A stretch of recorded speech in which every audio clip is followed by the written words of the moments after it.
Good afternoon, North Dakota. Thank you for tuning in. We've got a number of guest speakers today, including State Superintendent Baesler will be with us again today, Vern Dosch, who's acting as our state contact tracing administrator, and Molly Howell, our immunization program manager. I want to start off today with some fun news, some good news. Last week we launched the hashtag Mask Up North Dakota campaign and asked you to partner with us to be North Dakota smart and wear a mask when you can't social distance. And of course, lots of scientific evidence out now that masks do help slow the spread of this. And of course, you wear it for yourself and your family members, your friends, and also for your loved ones that might be vulnerable or people that you don't even know that might be vulnerable. But one of the things that we did as the part of the hashtag Mask Up campaign is we asked people to post pictures of themselves wearing a mask and then a sign with the name of the person that they're wearing for, who they might be wearing for, because they might have someone who's healthy that wears a mask. They're doing it to protect the lives and livelihoods of others. And we're showing a number of them here, but we've had posts from all over the state. But CHI, St. Alexis Health in Dickinson, Faith Lutheran Church in Bismarck, Chandeska Chicana Community College up at Spirit Lake Nation near Devil's Lake, just among the few that did a great job of their team members who joined the Mask Up North Dakota campaign. And again, we encourage you also to go out there to health.nd.gov/maskupnd, download, print off a poster, take a photo of showing who you mask up for, post it on social media using the hashtag MaskUpND. So thank you for all that you're doing. You're doing something that's really cost effective, low cost, and highly effective to help slow the spread of COVID in our state.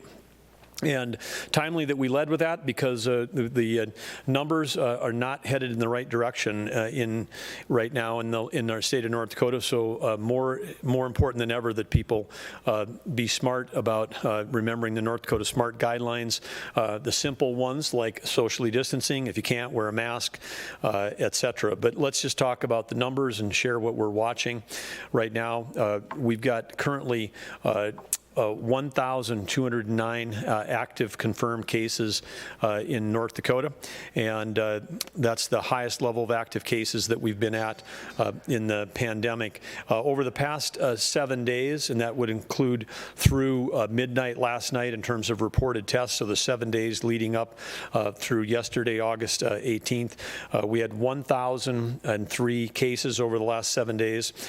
We had 757 newly recovered during that time frame,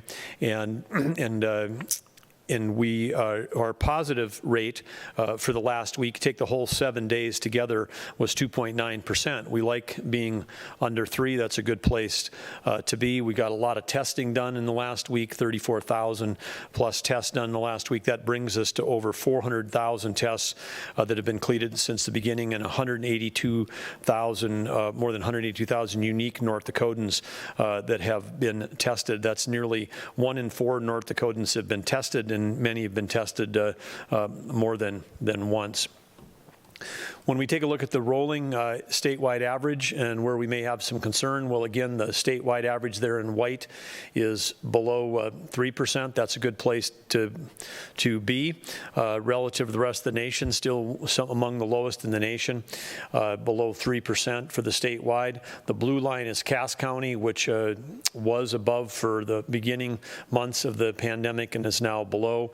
The yellow line is the Burley Morton line. But if you look at the tail end of those, all of those on the 14-day rolling average, both, whether it's Cass, whether it's Burley Morton, whether it's a state average, and a number of other counties around the state, it's ticking up a little bit. Yesterday at 7.2%, it was a low testing day coming off the weekend in terms of number of tests, about a third less tests, but still a high number of positives, 188 cases.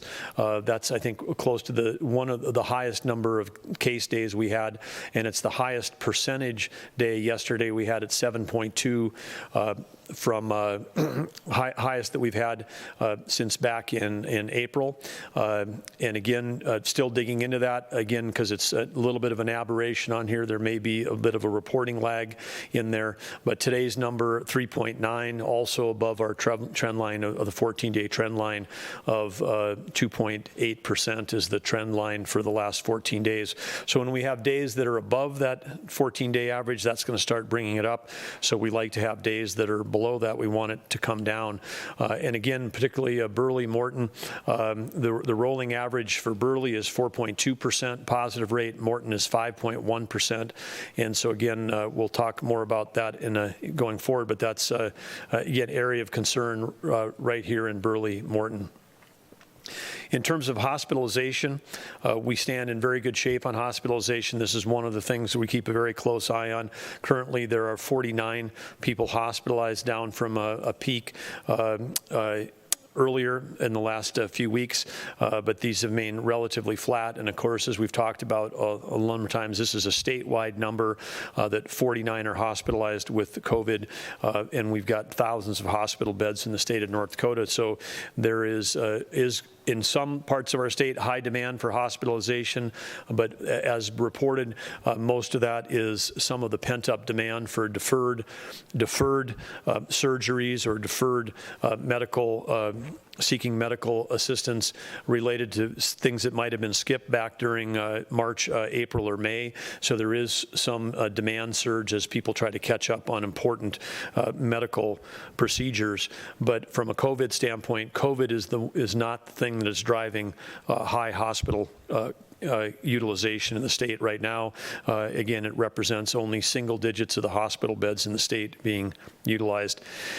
When we take a look at long-term care, we continue to be in quite good shape in long-term care, but every time we end up with a resident that becomes infected, that creates a risk because if they're in a long-term care facility, whether that's basic care, assisted living, or skilled nursing, that's a risk not only to themselves, because if they're in long-term care, they probably have underlying health conditions and need that additional assistance, but it's also a risk to all the other residents that are there because of how easily this virus can spread. So we must continue working hard to keep COVID-19 out of all these facilities which house our most vulnerable citizens. And we do know there is a correlation that seems to be emerging between counties that have higher prevalence, and then also those counties with higher prevalence, then we end up with more risk that staff and visitors might bring the virus into the residents. So again,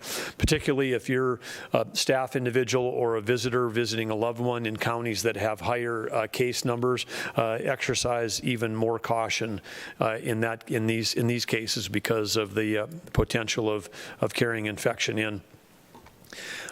Since the last 7 days, sadly, again, we've had 10 deaths over the last 7 days, and that brings us up to 130 total deaths during the pandemic. 8 were reported prior today. 7 of those 8 were individuals with underlying health conditions.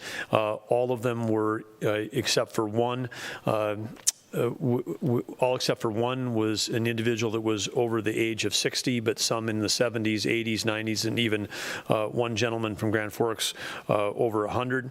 But today we also report that a woman in her 70s from McLean County with underlying health conditions and a woman in her 90s from Grand Forks County with underlying health conditions. So again, that's the total of 10 deaths over the past 7 days. And as always, our hearts and prayers go out to the family and friends who've lost a loved one during this time of COVID-19. In terms of active cases across the state, again, we see fairly wide spread now. 46 counties out of 53 have at least one active case right now in the state, but which that does mean we do have 7 counties that have none, which is great for those 7 counties. And again, with some bit of caution on this, we do have, if someone tests positive, gets a test in North Dakota, but their address is out of state, then they would be reported in another state's data. So there's always a possibility that you could end up with having more active cases than we're showing right here because of individuals that may have tested positive but have an out-of-state residence, and again, that's something that could become something we need to be increasingly aware of as we head back into college season. When we take a look at counties where the active cases are, again, the total number, the highest number of active cases in the state are found in Burley County, 324 cases in Burley County. The number 5 county is Morton with 107. So those combined, 431 of the cases in the state, or 36% of the cases in the state, are in Burley Morton, and those 2 counties only represent 17% of the population. But other places we're, again, keeping a close eye on. Grand Forks at 142 cases, and Stark County actually comes in number 3 in terms of the in number of active cases, but because of the lower population, when we take a look at active cases per 10,000 residents, we see that both Stark County and other counties in the state with lower populations actually you have the highest probability of in terms of maybe not highest probability, because hopefully people are quarantined and isolated. We'll talk about that later. But just in terms of the sheer number of active cases per 10,000, it's high. And for example, again, in Stark County has a per capita rate that's 7 times higher than Cass County right now. So we'll continue to pay close attention to these counties that seem to be continuing to climb on a number of active cases and active cases per capita. Today, after a tremendous amount of great work by our health analytics team in the Department of Health, they've worked tirelessly to make sure that we've got some of the best displayed and most current data to share with the public. It's the public's data. We want to make sure that that information is out, and particularly as we head into school season, so that school board members and superintendents and parents all can make informed decisions at the state and local level. So the new dashboard was relieved today. It's available at health.nd.gov/COVID-19 dashboard, and it provides county level breakdown and will give the public a clearer snapshot of things that we watch, like hospitalizations, active cases, positive test rates, but it also now has aggregate cumulative data on age, race, and gender, among other things. And so again, this is interactive. Lots of buttons you can click on these, and they will update and change, and slider bars. I mean, it's really well displayed. So again, all gratitude out to the health analytics team for the great work that they're doing. And again, use it as your clearinghouse for COVID-19 information in North Dakota. And again, check it out at health.nd.gov/COVID-19 dashboard. The Burley Morton task force update. As I said earlier, we've got our highest number of active cases right here, 431, 36% of the active cases. And when we formed this several weeks ago with the goal of bringing the 2 counties positive rate in line with the state average, we wanted to duplicate the success we had in Cass and Clay counties.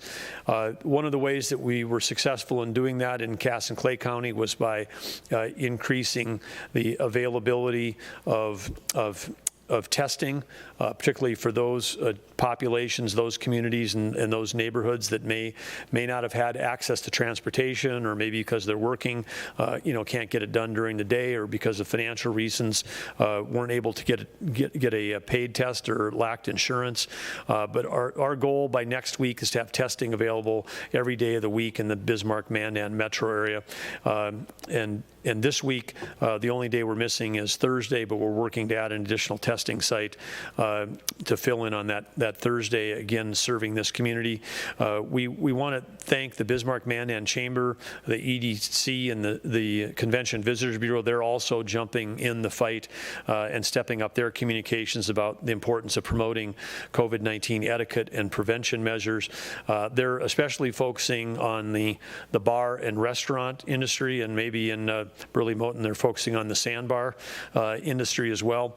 But we're reinforcing that North Dakota Smart Restart guidelines can help keep both employees and customers safe.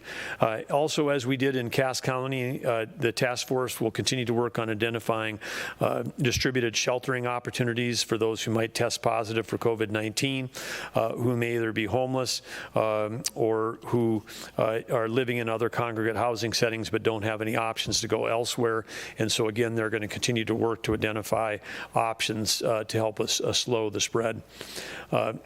And again, the local public health units here, both in Burley and Morton, are highly involved with the school districts in helping them prepare. The task force education and outreach subgroup is working on ways to target the 20 to 29 demographic on social responsibility messaging, make sure that age group is taking it seriously. And again, this is really important as we head back into college. And if we take a look at the numbers, you can look on the dashboard on the 20 to 29 demographic, but it's one of the areas where we're seeing growth in number of positive cases. And so again, we encourage North Dakotans of all ages, but if you're young and healthy and think this doesn't relate to you, again, please get yourself up to speed and educated about the fact that you can be feeling healthy but asymptomatic, which means it'll still be contagious. So you can feel great, but you can still be a carrier, and you might be affecting the lives and the livelihoods of either the businesses that or the schools that you're attending, or loved ones of your friends that may become infected. So again, important to know your status. We'll talk a little bit more about university testing going back, but in the meantime, whether you're 20 to 29 or whether you're any age in North Dakota, we know that that the way to lower the rates is to lower the number of transmissible moments. This virus can only live when it can move from one human body to another. If we can give it a place to not live, that's what we need to do. And one way to do that is keep 6 feet apart, wear a mask when you can't social distance, wash your hands frequently, avoid touching your face, and of course clean and disinfect surfaces. As I did talk about again earlier, but Stark County is another county we're keeping an eye on. 121 new cases just in the past week. There's now 135 active cases. And again, because of the high rate of 44 active cases per 10,000 residents, that's the second highest actives per capita in the state behind Burley-Morton. And so again, we want to remind everyone in Stark County to be North Dakota Smart, and anybody that might be visiting Bismarck or Mandan or Dickinson, same as well, to be sure to again maintain your North Dakota Smart protocols. Next up, we want to talk about the K-12 response team. We know across the state this week, thanks to the leadership of local school boards and local school superintendents and teachers and families and parents, that we do have schools that are starting school this week in North Dakota. And for those that are beginning that journey back into the buildings, again, we kept school going last spring through heroic efforts of parents and teachers and administrators and school boards, but we were doing that schooling without the benefit of the buildings. Now bringing the buildings back in play and putting people all together increases the risk of breakouts and spread. We know that, and we know that there's going to be positive cases that occur in schools, and we have to be ready to respond. And so that's why we've created a K-12 response team, which we're calling the Healthy Return to Learning Team. And this is a diverse set of subject matters and experts, the Department of Health and DPI teaming up on this, and here to tell us more about the work that the Healthy Return to Learning team has been doing to help us get ready for the inevitable this fall is Superintendent Baesler. Welcome back, Superintendent Baesler.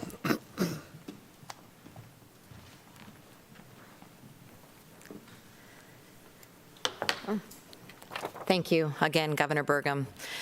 As Governor Burgum said, currently we have schools starting this week, which is a happy and joyous thing for us all. Some even just started today, and I've seen Facebook posts and kids coming back into our classrooms and our hallways, and they haven't seen each other and been in those environments since March 13th for some of them, so it is a joyous day. Teachers have been in schools receiving training and information for the past several weeks. School administrators, as the governor said, have been working with their school board leaders, families, teachers, and communities to develop both distance learning and health and safety plans. And we've heard from many of them about the issues that are arising and the needs that exist in our state to make this return to school buildings and the reimagination of K-12 learning successful. To that end, the North Dakota Department of Public Instruction, the North Dakota Department of Health continue to work as one in government to develop solutions that address the needs of those we serve in our communities and across the state. We have created a state response team to meet those needs. The Healthy Return to Learning team is a diverse team of subject matter experts collaborating with state agencies and communities to provide resources, processes, and strategies that schools, local public health, and the state need to keep schools operating and open in their dual mission of high-quality education for all students while ensuring public health. These subject matter experts include a local physician experienced in infectious disease, a local public health administrator, and an experienced K-12 school administrator, being supported by the Department of Public Instruction and the Department of Health. The objective of this team is to ensure preparation and response activities for communication are timely and effective. The goal is to protect students and staff from the virus so that educators can deliver that high-quality education to all students. We are so fortunate to have skilled school administrators and health providers across the state that work in their capacity to optimize students' return to school in a safe way. As the situation with COVID-19 evolves, we know there will be situations that our education system has never experienced before. The Healthy Return to Learning team was created to help schools and local public health units through those experiences. The Healthy Return to Learning team has created a concise playbook and accompanying tools for schools and local public health units to utilize as they work through the diverse scenarios they will encounter this school year. As we work to finalize the playbook, the remaining item we are finalizing is ensuring that your personal health information is protected and only accessible to those who require it to make informed public health decisions. The responsibilities of this team include develop Healthy Return to Learning Smart School Response Guidance, serve as key resources to school administration, coordination across state and regional supports, support local public health and state health officials, respond to health and epidemiology questions, and facilitate connections with the Department of Health, local public health, DPI, and local school districts. You know, 6 months ago, I could barely say epidemiology, and now it just rolls right off my tongue, which is kind of interesting. But in conclusion today, I do want to say that getting kids in school is one thing. Keeping them in school will be the tough part. School administrators, school boards, and local public health teams are working so hard to get our kids back in school and keeping them there. But we can't do this alone. If we could have been able to do this alone, we would have done it months and months ago. We need each and every person in our communities to help us keep them in school. We all know, and we say it frequently, that we want our kids in school full time. But if that is going to happen, we need everyone doing their part. I know a lot of people don't like the decisions that our school boards, some of our school boards have needed to make for hybrid or distance learning. And we are often asked at the department, and I'm sure school board leaders and school administrators are asked even more frequently than we are, how long do we have to keep our kids at home? How long do we have to remain in hybrid or distance learning? And I guess the answer is, well, if we want our kids at school full time, we have to ask ourselves, what are we going to do to get these numbers down? So I'm asking you, I'm asking every one of you, let's do our part. Stay home and order takeout. Think twice about hosting those large gatherings. Our students sacrificed so much this spring. They sacrificed a great deal. They gave up band festivals, state track meets. Some of them even gave up their graduation to do their part for our state, to flatten the curve. And it worked. We were able to keep those numbers low. We were able to enjoy some things during the summer. But now I ask you that at this point in time, can we as adults do what our students did for us this spring? Can we do the same thing for our students to get our numbers down so they can go back to school with their teachers and stay there? I know that if any state can do this, North Dakota can do this because we care about our children, we care about our students, and we have a long history of putting our students first. And so I know we can do this. It just means that we have to sacrifice a little bit like our students did for us this spring. I've said often before that I believe that this generation in our schools right now have the opportunity and all the characteristics to be the next greatest generation. So let's help them get back to school so they can continue their learning with their teachers in person. Thank you.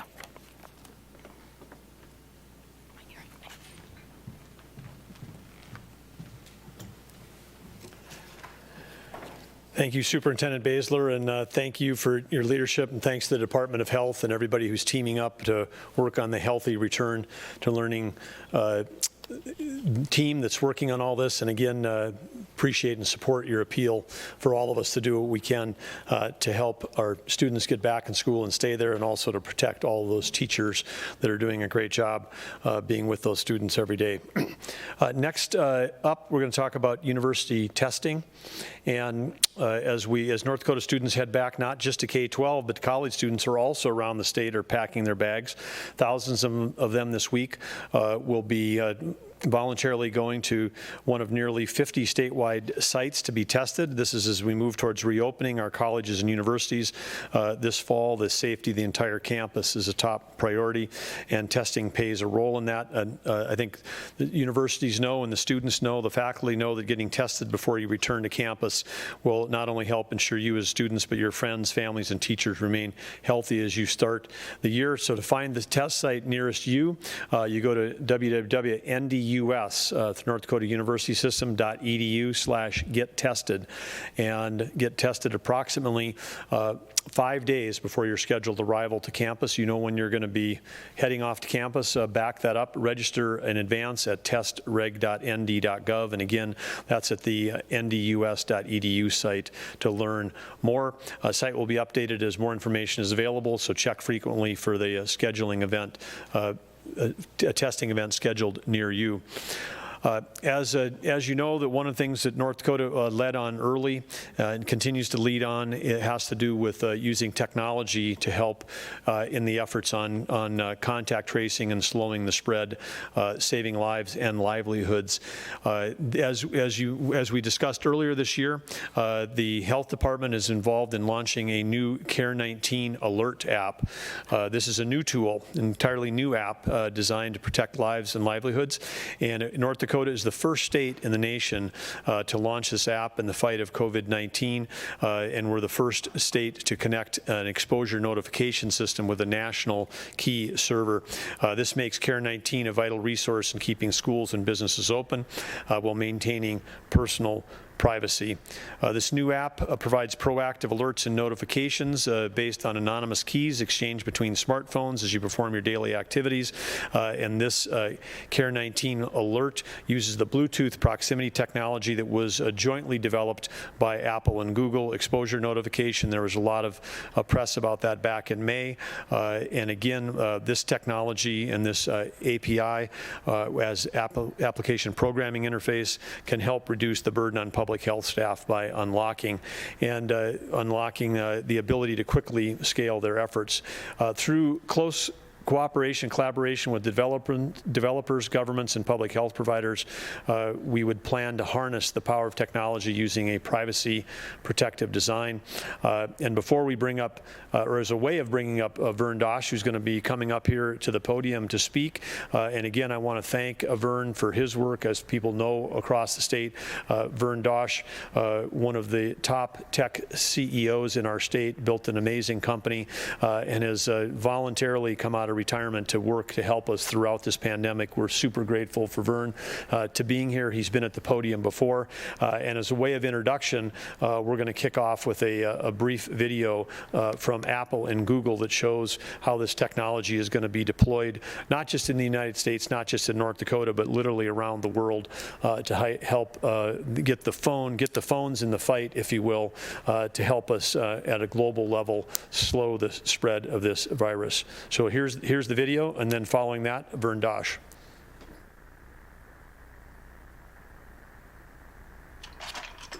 Battling COVID-19 is an unprecedented global challenge.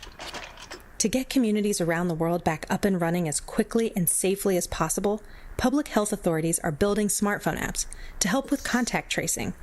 Contact tracing is one of the best ways to stop a virus from spreading. It can take thousands of disease investigators to alert everyone who's been in contact with people who've tested positive. But even if disease investigators do their jobs perfectly, alerting the people a COVID patient doesn't know or can't remember is incredibly difficult. Smartphone apps that public health authorities build can help people at risk of infection get notified much more quickly. But a contact tracing app works best when more people download it. And being asked to download an app without knowing how it will handle your personal information might cause people to worry about their privacy, and they may not feel safe participating. That's why engineers at Apple and Google have been working together to make public health technology that protects individual privacy, so that people never have to choose between their privacy and the health and safety of their community. You're probably wondering what that means and how that all works, and we're going to walk you through it in a second, but first let's be really clear about a couple things. First, apps using this system cannot track your location. And second, this system does not share your identity with Google, Apple, or other users. Here's how that works. For every phone that's opted in, our technology disguises your identity by generating a random sequence of numbers that change every few minutes. Then, using Bluetooth, anytime your phone detects another phone close by that's also opted in, the two exchange those random numbers. If in the future someone's positive for COVID-19, they can report that positive result in their app. Any phones that had exchanged random numbers in the last 14 days will receive a notification that they may have been exposed to COVID-19 without revealing their identity. Public health authorities can then help anyone at risk get testing and treatment. But it's up to all of us to help with contact tracing. Do your part and look for your public health authority app that uses this exposure notifications system. The more people who participate, the sooner we can beat COVID-19 and get our communities back on their feet.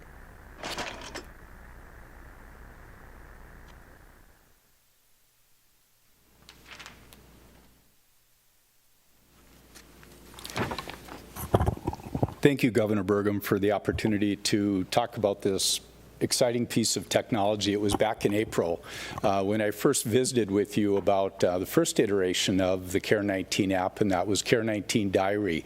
And since that time, about 37,000 North Dakotans have downloaded the app, and I'm very convinced that that app has been a very important contributor in the success that we've had with contact tracing. So today, 4 months later, we talk about the next evolution of contact tracing apps. And as the video said, you've all heard about the initiative between Apple and Google. And I don't know that the average person understands how significant that is, that these two arch rivals would contribute resources, their best and brightest, literally from around the world, world to build an app that could be used as a tool to try to combat COVID-19. So the first iteration of our approach to this was an app built on GPS technology. That was the diary app. And there may be some confusion saying, well, diary, now it's alert. It's not either or. It's both. And North Dakota really is the only state in the nation that has said, look, we're not going to ask our citizens to choose. We are going to give them the option to use both. So we have built apps in both arenas. GPS, which is the diary app, which records locations. It's a diary of your locations, which if you're in certain parts of North Dakota where we are kind of naturally socially distanced, that app works very well. But as we listen to Superintendent Baesler and as we listen to the university presidents prepare for their students coming back, it's very difficult, it's daunting to do contact tracing in an environment where the average college student probably has 40 to 50 contacts over 14 days. How do you do that? How do you trace those individuals when perhaps you don't even know their name? You're brand new on college campus. There's no way that you're going to know their name. There's no way you're going to be able to trace those effectively. So we employ technology. We embrace the exposure notification technology that Apple and Google have built. And I got to tell you, it's been such a learning experience to be on the calls with Apple and Google employees, literally the best and brightest from all over the world, along with our very own from Proud Crowd. And they have done an amazing job of being active contributors to the development of this app, which literally will be used, and this technology that can be used around the world. So, as the governor mentioned, the Alert app is based on Bluetooth technology. It's the very same technology that you use for your earbuds to communicate to your smartphone or your wireless keyboard to communicate to your laptop. It's the same technology. And this technology, rather than being interested in where you're at, it's identifying perhaps who you've come in contact that is a close contact. Close contact being defined as, within 6 feet for 15 minutes. Okay? So we're trying to leverage technology to do the job and to automate what has largely been a manual process, and that's contact tracing. So I want you to think about contact tracing and the Alert app as like a virus piece of software, an antivirus piece of software on your computer. Most of you have them. Many companies mandate an antivirus piece of software, and you load it once and it just works in the background. It's looking for the virus. It's looking for an infection, and its role is, if it finds one, to quarantine it and get it out of harm's way before it can do more damage. That's a pretty good analogy for what we're trying to accomplish with COVID-19 Alert. We're trying to isolate any contacts that may be in danger. And we do that with the Bluetooth technology. Think about your phone. After you've loaded COVID-19 Alert and you've activated Bluetooth, think of it as a beacon in your suit or in your briefcase or in your purse. Think of it as a beacon that's constantly sending out that signal, looking for others that are within that close contact criteria that are using the app also. And if you're in that close contact criteria, if you meet that 6 feet for 15 minutes, it's going to exchange a key. It's pinging that other phone. It's sending a 32-digit encrypted signal to that phone. And what you have on your phone when you're using the app is like a digital list of close contacts. Hope you never have to use them. Hope you never have to reference those digital contacts. But if you are tested positive, what the software will do with the authorization of the health department is allow you to notify those who have been in close contact with you. When you send the alert out, they don't know who you are. They don't know where they were in close contact. They just know that sometime in the last 14 days you've met that criteria. So it's really a fairly straightforward technology. But if you ask me, and I'll answer the question before it's asked, what's the biggest hurdle? It's people's perception, whether it's GPS or Bluetooth. It's people's perception that this is something nefarious that the government is doing to track me. I would tell you this, and the words were said in this video, and I want to repeat it because it is at the heart of how we approach this project. We never want to put you in a place of having to choose between your privacy and the health and safety of our citizens and of your families. We never want to put you in a place of having to choose between the two. It's both. We have to protect your privacy, and we have to leverage every tool we have to make sure we're keeping our citizens safe. I just ask that as you're considering COVID-19 alert, that you do make that decision on an informed basis. I will tell you, if you go out to Twitter or Facebook, there's all kinds of conversations and all kinds of strategies that unfortunately are misinformed. I just ask you to be informed, and it's our job to help you understand the technology, to answer the questions you may have, to remove those obstacles. Think of all the software tools you use every day on your smartphone. I would submit to you that COVID-19 Alert is going to be the most important app on your phone. It's not about how you communicate. It's not about how you get your news. This is about protecting lives and livelihoods. And I know we're all tired of isolation, and we're tired of COVID. And this is a tool. We're taking every tool out of our tool bag to throw at this. And we know nothing is 100%.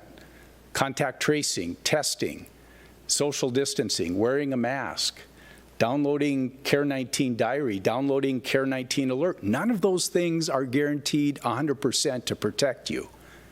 But you layer the different pieces of security, one upon the other. And the more you do that, the more closely we come to the place where we can return to normalcy, and that's what this is all about. I ask you to seriously consider this app and do it from an informed position because, as they say, hashtag we are in this together. Thank you. Governor.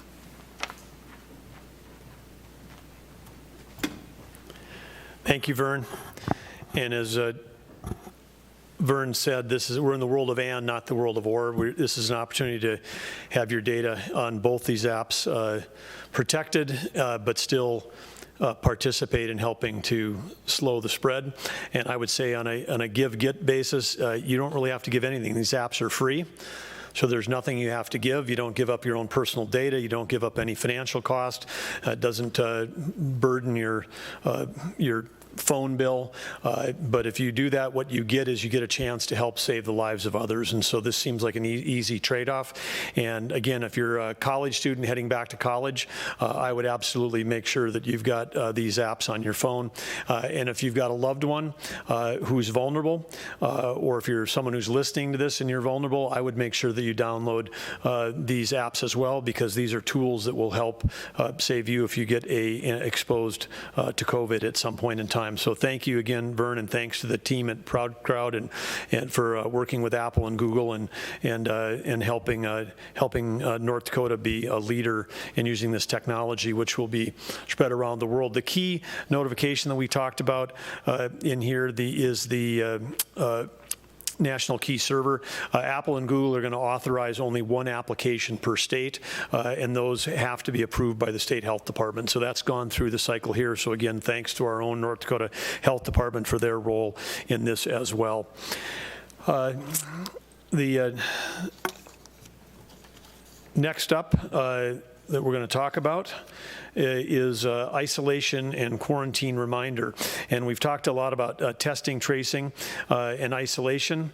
And you've probably heard us talk more about testing than any of those three, but isolation and quarantine is the most effective way to slow the spread. If we do a great job of testing, but we aren't doing a good job on the quarantining and isolation, then we're losing the value of all of the effort and time we're putting into the testing. So we want to talk about this other element on the other third leg on the stool, if you will. And we know that this is sometimes it's not convenient, it's not easy sometimes, but it is temporary. And getting compliance with isolation quarantine is absolutely a way to save lives. So here to break it down for us, Molly Howell, our Immunization Program Manager, North Dakota Department of Health. Holly, thanks for being here today, and thanks for everything you've done during the pandemic.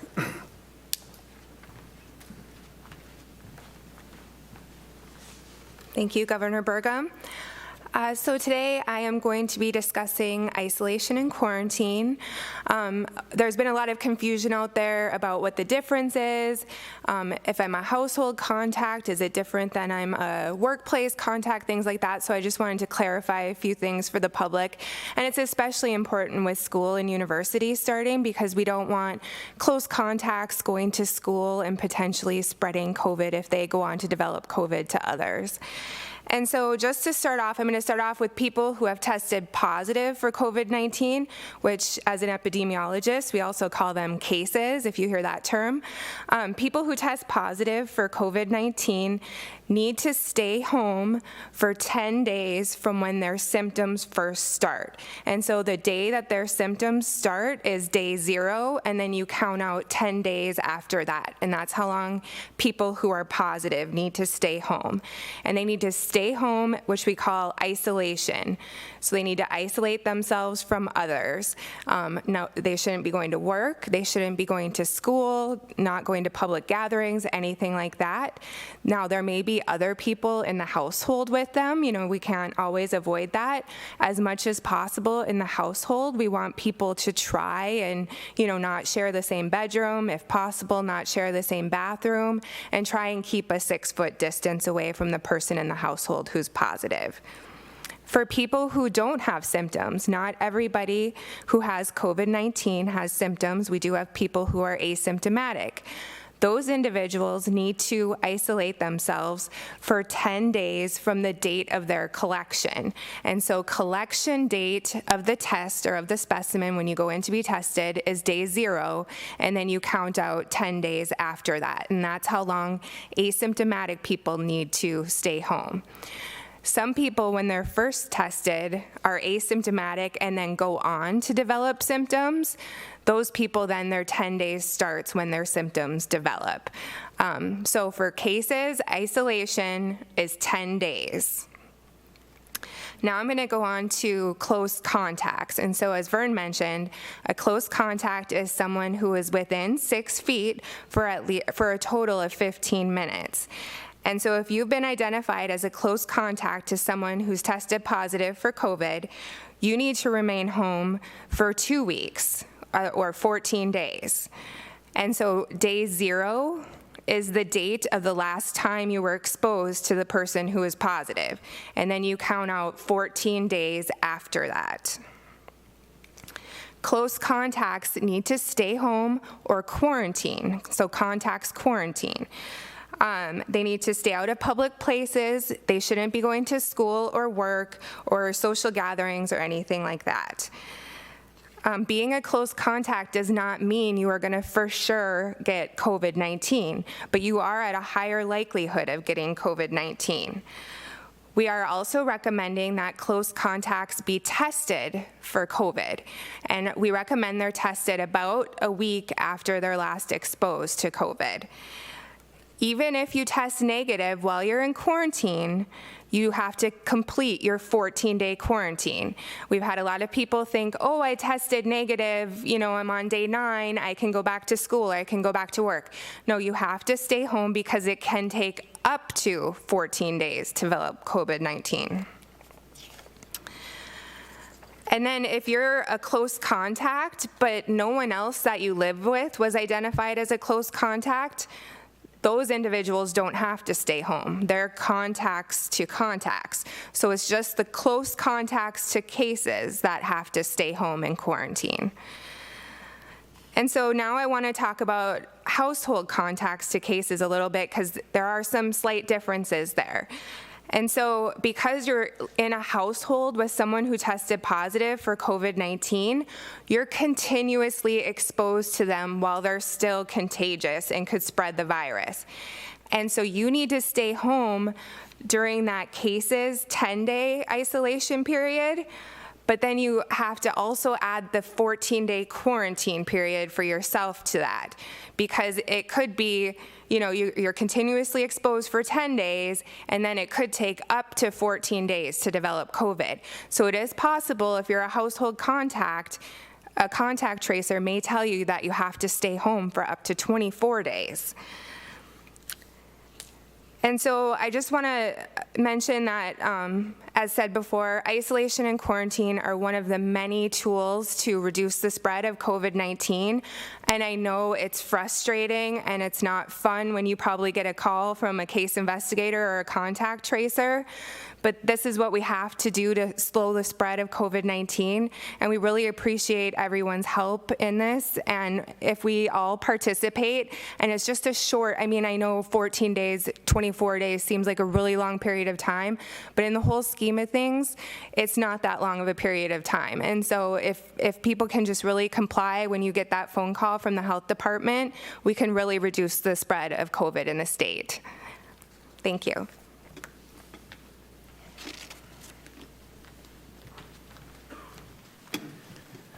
Thank you, Molly, for that important refresher. And Molly will be available for questions afterwards, as will the superintendent and Vern. Next topic is Economic Resiliency Grant Program. As you all know, the North Dakota Department of Commerce began receiving applications for the ERG, Economic Resilient Grant Program, launched last Wednesday. They've received over 25,000 applications. They have more than 40 dedicated reviewers. They're diligently working to go through the criteria to make sure the applications for the grants meet those criteria, and then working quickly to get those funds into the hands of North Dakota businesses. And of course, these are funds that were approved by the budget section of the legislature and the Emergency Commission that came from the federal coronavirus relief funding that the state received. The purpose of these benefits, or the purpose of these economic resiliency grants was to help businesses in making infection control improvements that inspire consumer confidence and get consumers to return safely to the marketplace. 9 different industries have already been awarded different funds. There are several more industries in the queue. 280 communities are represented in the range of applications received in the 2,500 applications, and they go from industry to hospitality to child care to medical services. A number of examples of grants that have already been approved already, including a large child care center in Grand Forks was awarded dollars to install touchless faucets and automatic doors to eliminate repetitive touch by staff, parents, and children. We had retailers that have been awarded grants to install air purification systems.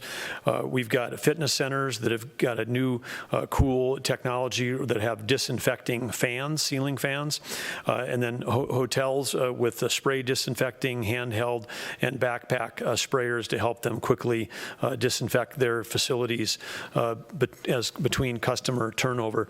So there is still some dollars remaining. The Economic Resiliency Grant application window will remain open until August 28th for the first round of funding. And again, where you go find out more information of that is ndresponse.gov through the Economic Resiliency Grant banner, which is at the top. So again, thank you to the Commerce team, and thank you to the legislature for approving these important grants for North Dakota businesses. Next topic is behavioral health update. And again, we know that through this pandemic, while we've been dealing with the physical risks associated with a potentially deadly virus, particularly deadly for those with both age and underlying health conditions, we also know that mental and behavioral health has been a challenge for individuals, for families, for communities, and across our nation. According to CDC CDC data that was released just this week, there was a 40.9% increase in respondents who completed surveys during June that reported an adverse mental or behavioral health condition. Almost 31% reported symptoms of anxiety or depression. 25% reported traumatic or stressor-related disorders, and 13% said that they were using substances to cope with the pandemic stressors. And of course, we know that the risk of the disease of addiction represents a whole new set of health challenges as well, which is again why we're working so hard to get kids back in school and get help save lives and livelihoods so that we can help address these other health issues that are touching so many Americans. One very concerning point that came through this was the risk of ideation for suicide. Again, that would be, a question of have you had thoughts of suicide? Between ages of 18 to 25, this was in the June CDC survey, that increased 25%. Unpaid adult caregivers, people that are caring for other loved ones, 30.7%. And essential workers that were working throughout this whole event, 21.7%. So these high rates of mental and behavioral health conditions and increasing risk for suicide are things that we all need to be caring about as individuals, as families, and as communities. North Dakota state and local response will continue to include intervention and prevention efforts to address behavioral health needs. And again, we want to continue to encourage family members, friends, and neighbors to reach out and support or assist loved ones in finding the support or services they need.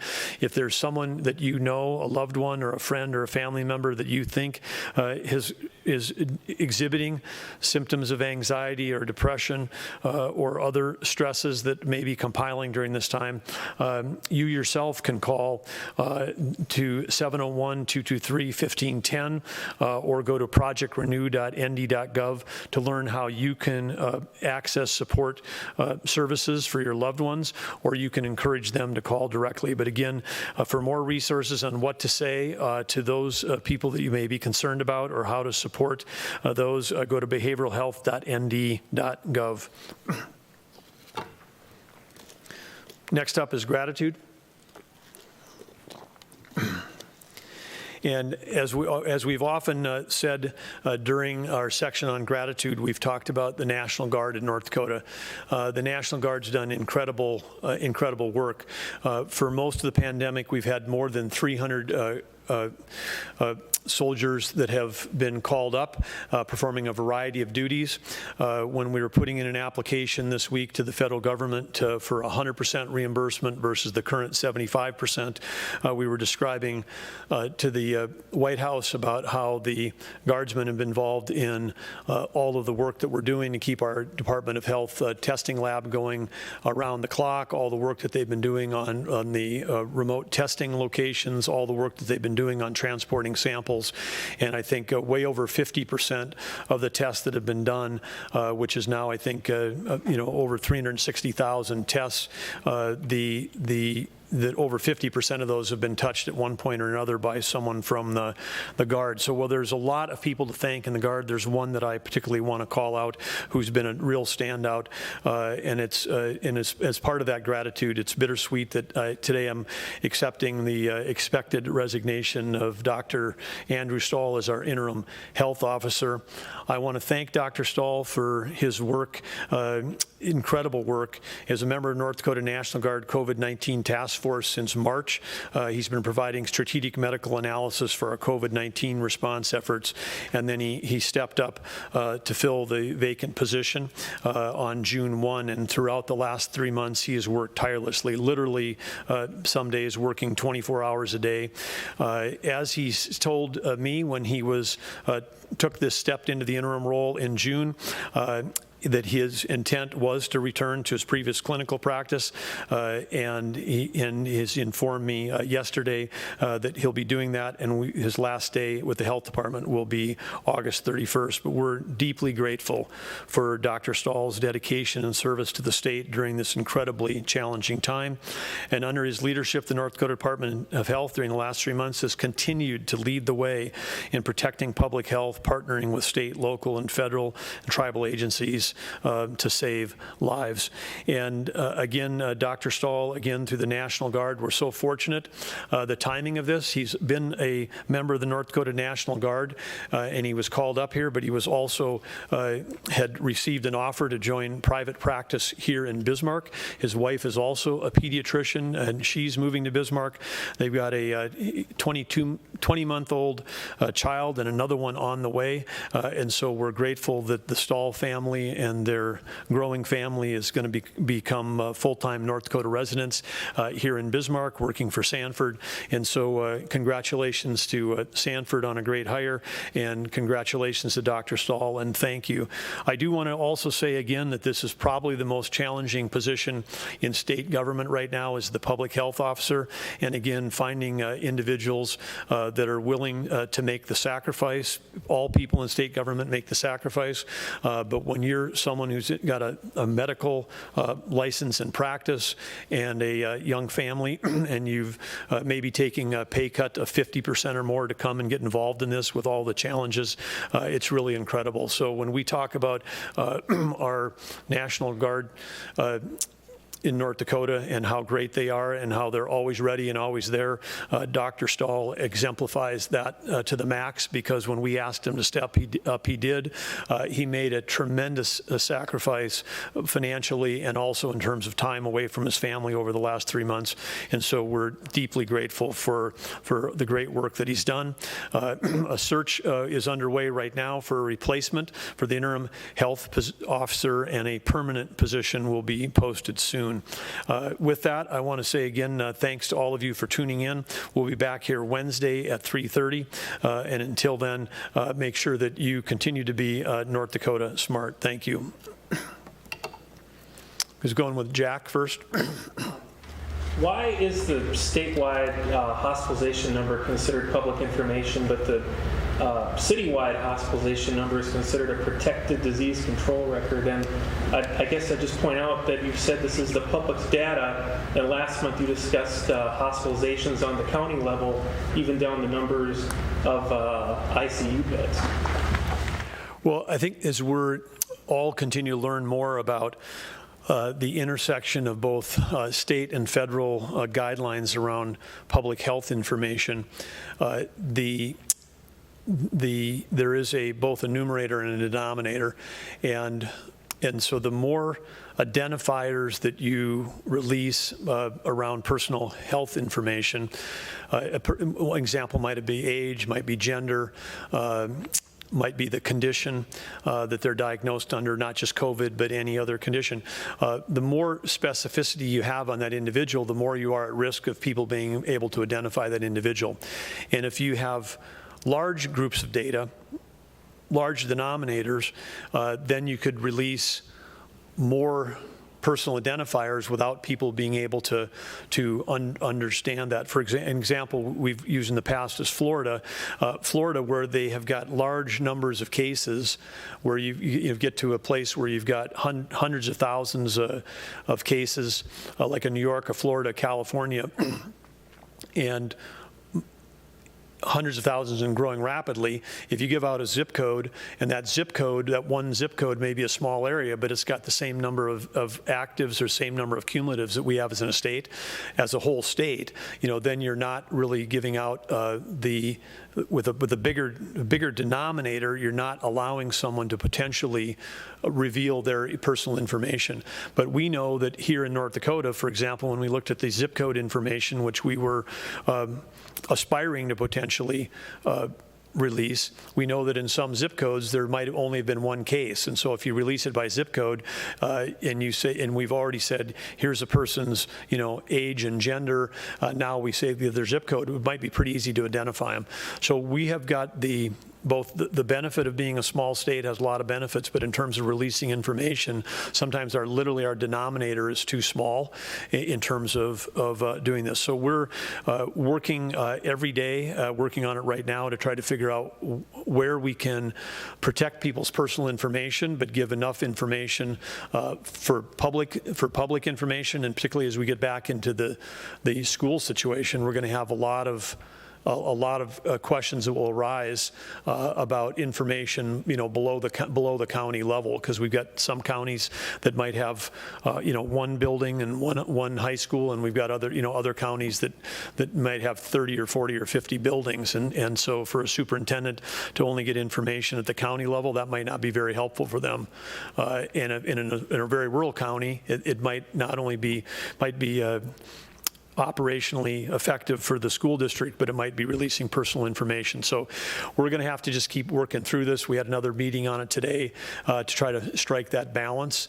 It is obviously, again, we want to make sure we're following the full letter of the law around this, which is both state and federal.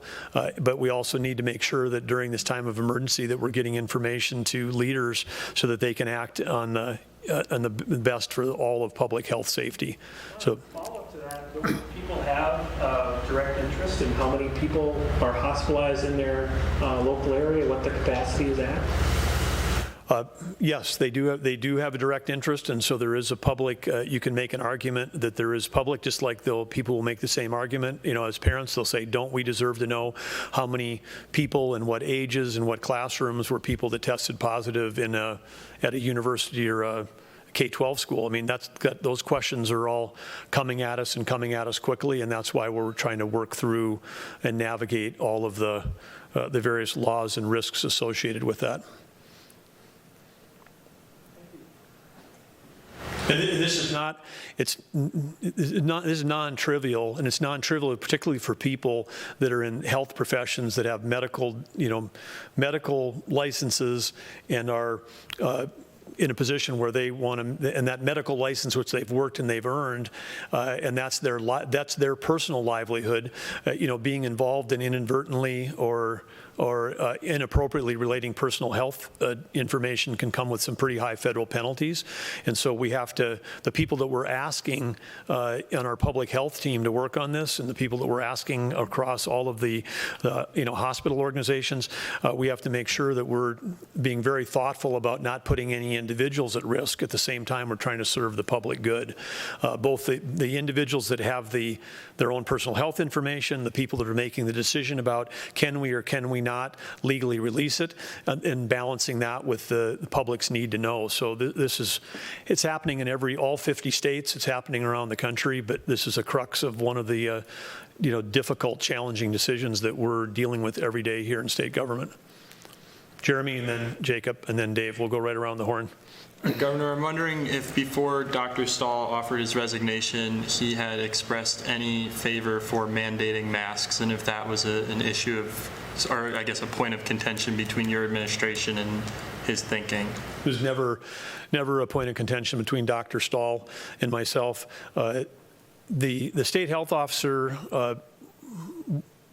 whoever would fill that role, my expectation is that they'll come forward with the recommendations that they feel are best from a standpoint of public health, and then we have to make decisions and provide guidance to the state based on that. But we've always run our office more on a the famous book that talked about Lincoln, but the team of rivals. But one of the things that I really value is having different opinions in the room, and so when Dr. Stahl has had opinions or strong opinions about particular points during this time, and the same with Mylyn Tufte, when she had strong opinions, I valued those, and this is part of what our expectation is, because we're at a time when you're in uncharted waters and you're dealing with new challenges every day. Having multiple different opinions is actually a plus, not a minus. Did he mandate, or did he advocate for mandating masks either at a county level or a statewide level?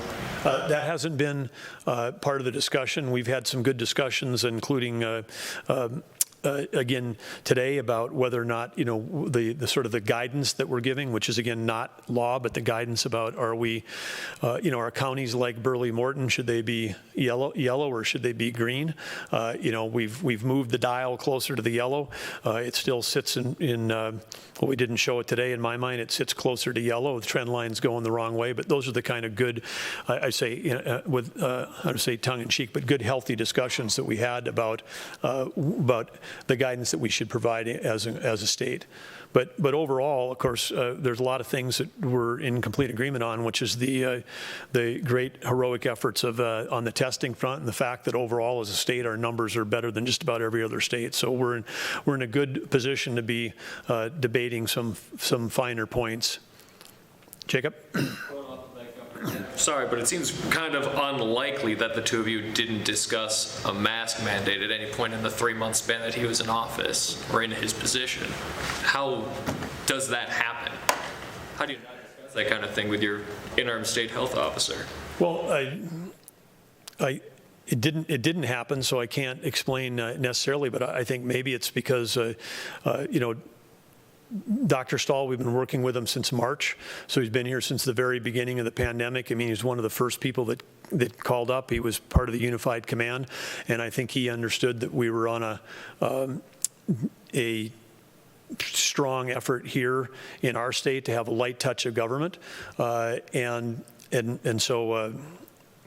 Again, at that point, I just would be speculating on why it didn't happen. But I know that he supports masks, just like we support masks, just like we've got the mask up North Dakota. I mean, so I think we're on the same page. I think when we've talked about mask mandates, medically masks are effective.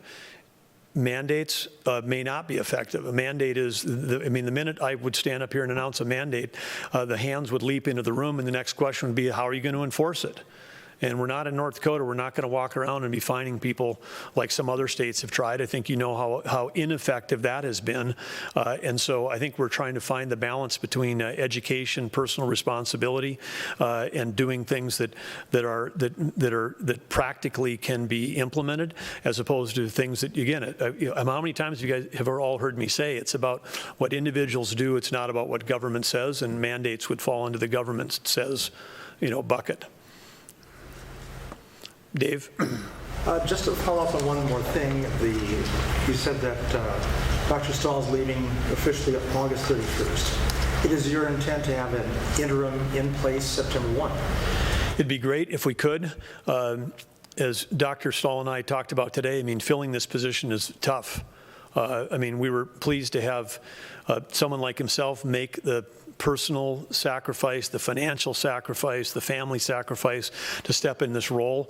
When he took it last June, we knew it was going to be for an interim period of time, and a lot of great accomplishments got done during that time frame. But initially, when he started talking about this, he sort of set 4 months as what he was thinking about. He's given us 6 months of his time between the 3 months through the March, April, May with the National Guard, and 3 months in the state health officer role. And I understand when you're making the kind of sacrifice that he's been making, why you'd want to get back to private practice. And I'm sure his employer's anxious to have him back too. I'm gonna flip to this side, Jeremy, if I can. We'll go online, and then Lane, did you have your hand up too, or not? Okay. We'll go online. Eric Arndt with KZZY. What is your response to local county officials who have concerns about being able to adequately staff in-person polling sites this fall, given that rural counties in North Dakota typically have many retirees serve as poll workers, and the flu and coronavirus could be circulating in early November? I don't have a lot of concerns. I think we have enough lead time between now and November where counties are going to have to do some work. If you've got somebody who's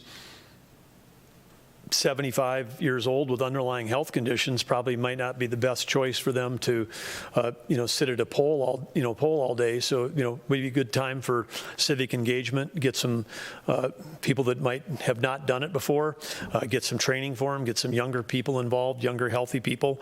But then also they've got time to set up their polling locations with more signage for spacing, setting up times to do that, making sure that the poll workers and masks, this might be again something where to protect poll workers, a county might say, look, if you're going to come in and vote, we ask you to wear a mask. We'll provide them during the time that wear a mask during the time that you're in this facility. Doing that. So I think there's a lot of mitigations where you can do that. And again, when we're, talk about close contact, Molly was up here today, 15 minutes within, 6 feet. I think there's a way to get voting done and maintain social distancing and not be 15 minutes. Now, there's been times in my life when I voted in North Dakota when I stood in line for 2 hours to do that. The last hour of the last day of the election, you probably we'd want to try to anticipate that and figure out a way to make sure that we don't end up with people in crowded conditions. But there seems to be plenty of lead time for people to manage that. And of course, if someone's concerned about voting in North Dakota, you can always apply for and receive a absentee ballot and vote that way. That would take pressure off of the number of people showing up on election day. Lane? I actually have a question for Vern Dosch. Thank you very much. Lane, we have Vern Dosch coming up.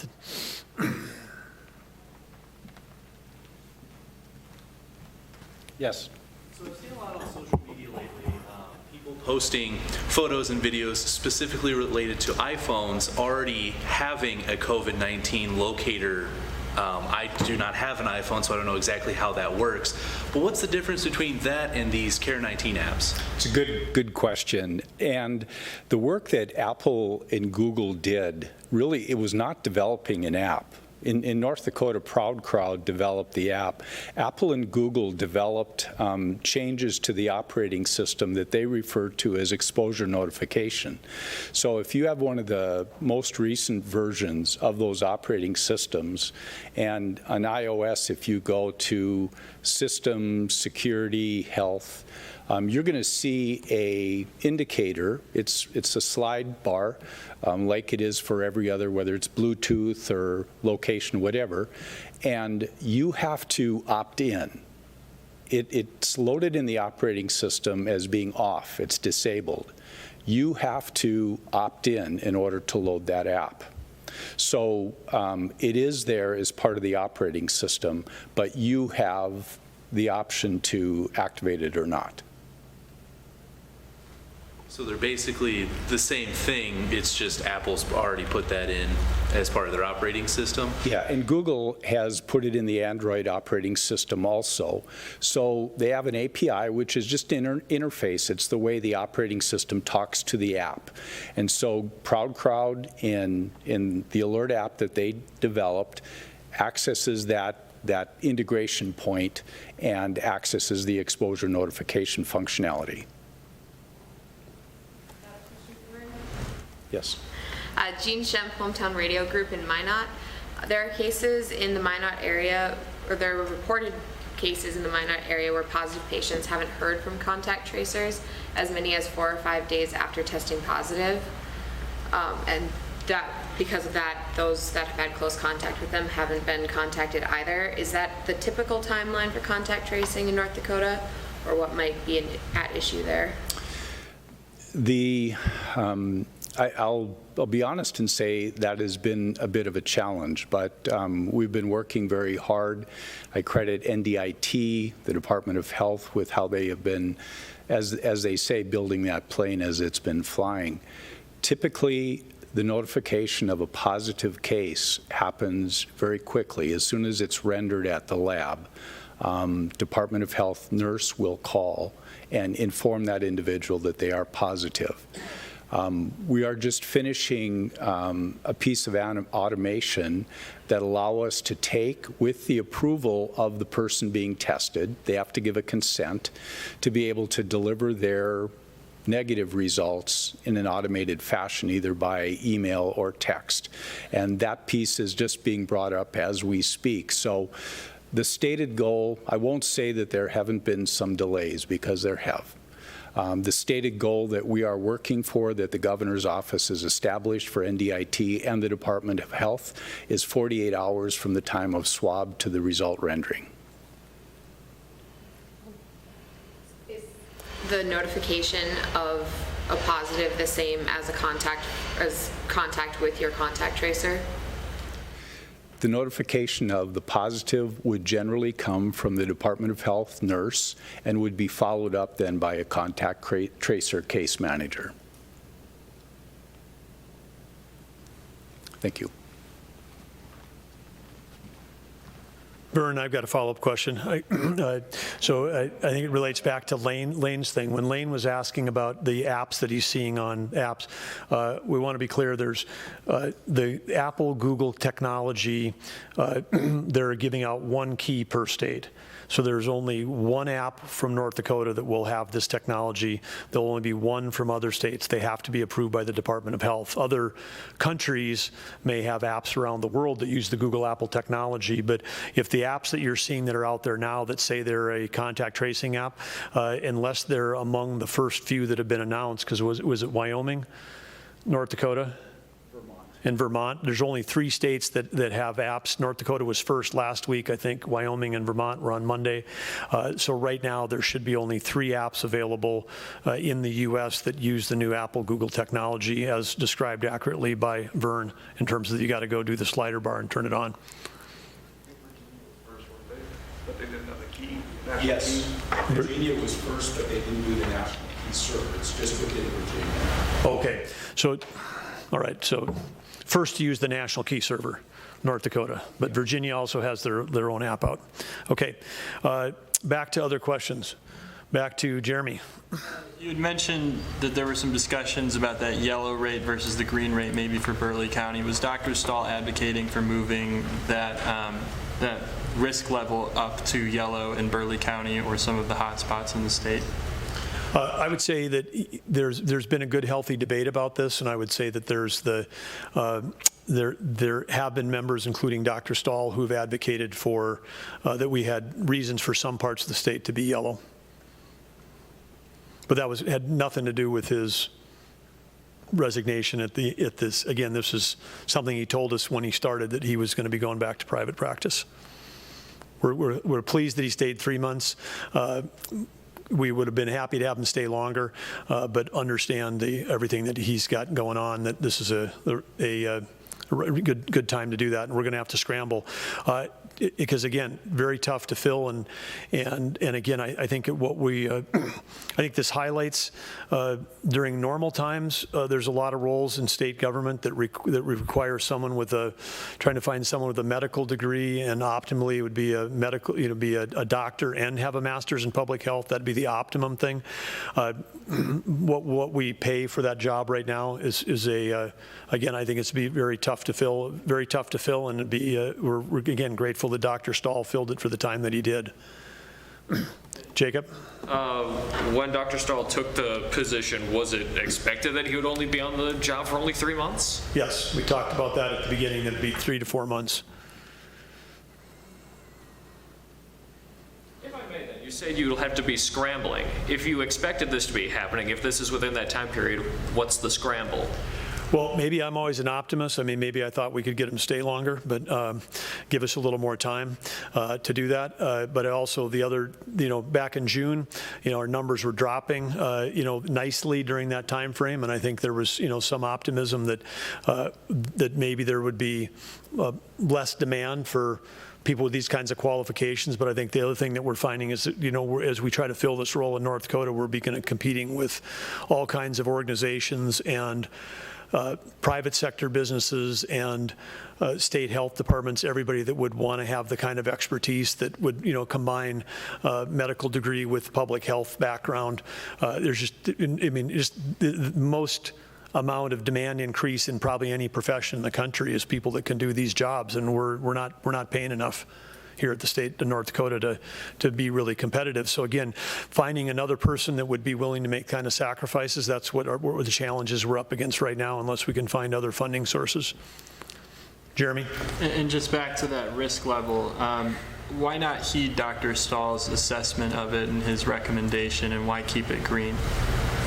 Well, I think there's, I alluded to this in an earlier discussion. If you're in the medical profession, then you're in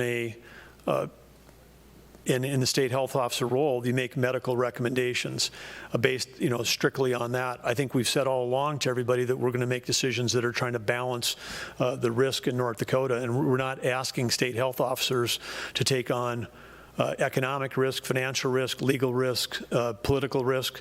That's not what they're hired or paid to do. Those decisions roll up, to this office in particular, and we have to look at a lot of different factors on how we're making those decisions. And one of the things that is that we've said along that we're looking at is hospitalization capacity, and we still have a lot of it, and we're better able to care for people at the highest level of care right now than we were even 5 or 6 months ago.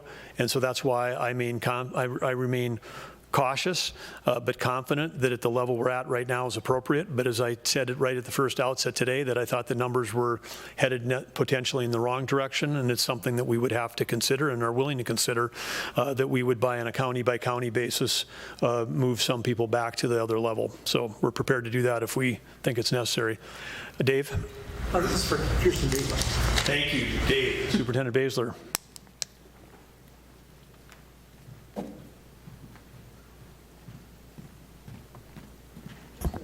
Question, do you have a rough estimate or a rough percentage of how many schools are going to be totally face-to-face, hybrid, or totally online? So the question was, do we have a rough estimate of how many schools will be face-to-face, totally hybrid, totally online? We are actually setting up a system right now to collect that information, so so we can have real-time data for you for those questions. I anticipate that number will fluctuate as we move through this school year, so we wanted to set up the system, and we're working with IT to get that done, to give you those real-time answers. But I can give you a rough estimate for today. I don't know of any school district that is going 100% distance. So all of our school districts, we have 174 operating school districts in the state of North Dakota. All of those will be in their school buildings at least some of the time. And I would say that I would probably say about 20%, maybe 25, probably about 20% are in that hybrid. But remembering 129 of our school districts have less than 300 students in them in K-12. And so lots of space, lots of room, so they are able to achieve that 6 feet social distancing, that outdoor space, and leverage that. So again, we'll be watching those numbers. We're working with our school districts to develop that system where we can give you that information. And I will also share it, you didn't ask this question, but I'll share it with you anyway. We're seeing that whether it be a large school or a small school, anywhere between 7 to 10% of the students within a school district are choosing to have their children, the families are choosing to have their children distance learn until a different period of time. So, Jacob. For the Healthy Return to Learning team, there's a number of individuals that have to be a part of these teams. Do the school districts have a certain cost associated with having these members be part of it? So this Healthy Return to Learning team, this Healthy Return to Learning team is a state team that is being put together. It's the task force, if you will. We hesitated to use the word task force because this team will be together through the school year to assist. And so this team is comprised of 3 individuals that are dedicated those subject content areas, as well as supporting members from the Department of Public Instruction and the Department of Health. Thank you. Online? Cindy Luke with the Grand Forks Herald. Regarding higher education, the University of North Carolina, Chapel Hill had to move their classes online after they experienced multiple clusters of positive COVID cases. Are North Dakota universities doing enough to keep classes going in person this fall?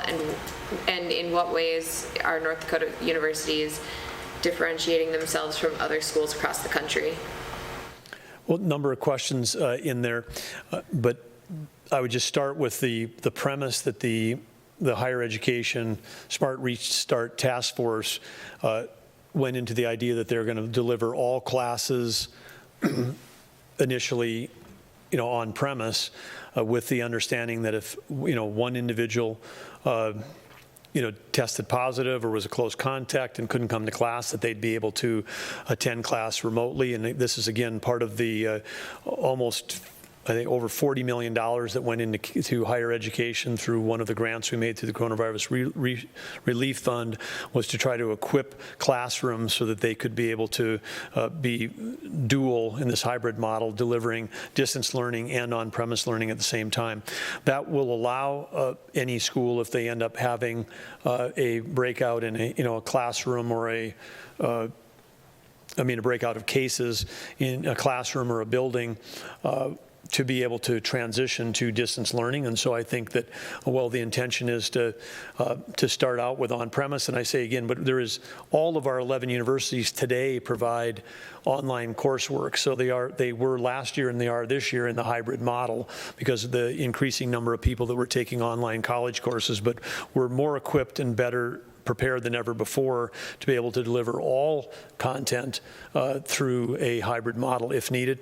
And I would expect that the state should be prepared that we're going to have cases in higher ed and we're going to have cases in K through 12 locations, and that's one of the things that is expected. And the question is not that whether we have them or don't, but how well prepared we are to respond to them, which is what we're working on hard every day to get ready for that. Back to Jack. What has the Lieutenant Governor been doing these days, and are you two keeping a distance to ensure the continuity of government? Brent and I have been very careful about making sure that if one of us tested positive, that the other wouldn't be a close contact. And so we're doing a good job of socially distancing from other, and Brent has been incredibly busy through this whole time on a variety of topics that we would probably be more fun to talk about than COVID. But in particular, I know today, for example, he had a jam-packed day talking about investments in petrochem.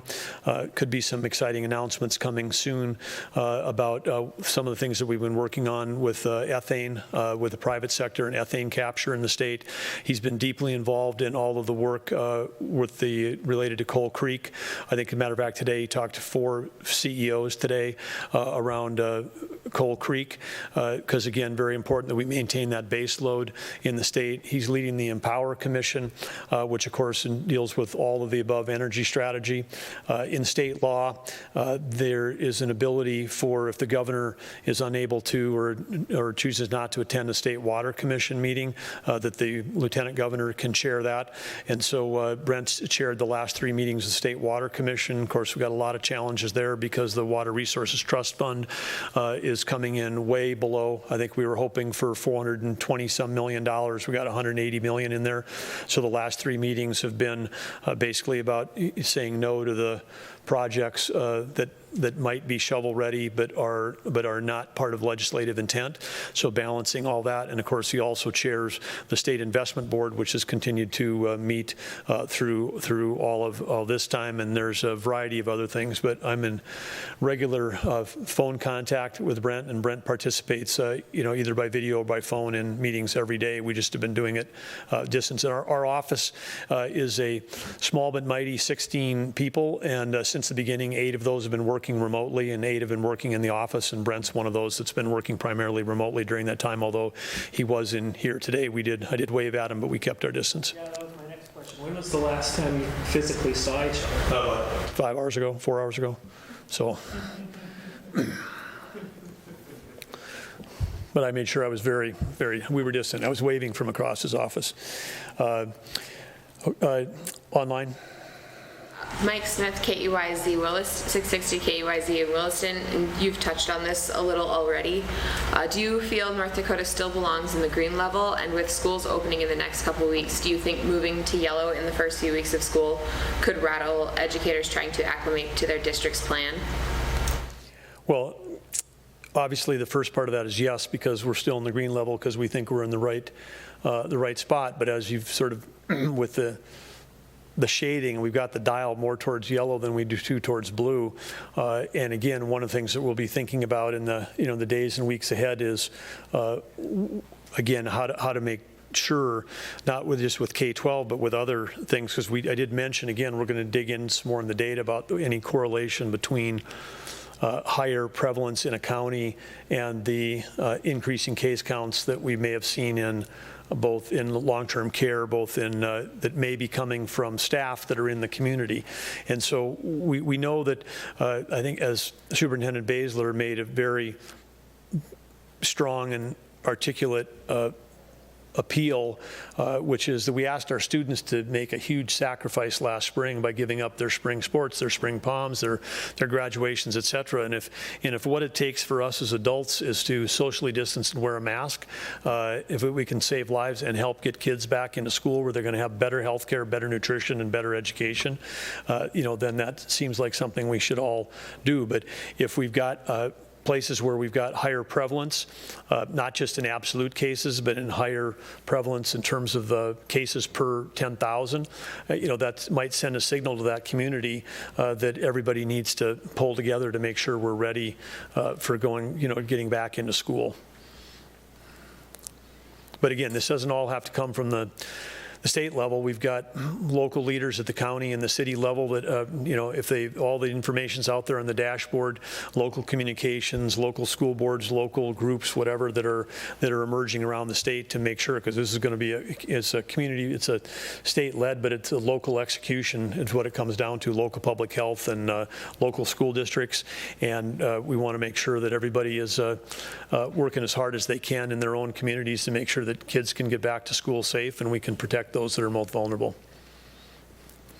And with that, I think we've passed the top of the hour, but I want to thank all of you for being here. And again, our scheduled time to be back again, barring any emergencies, will be next Wednesday at 3:30 p.m. Thank you all. And if you're a heroic viewer and you're still listening to the very end of Q&A, thank you for that. And enjoy a beautiful, warm day in North Dakota. Thank you.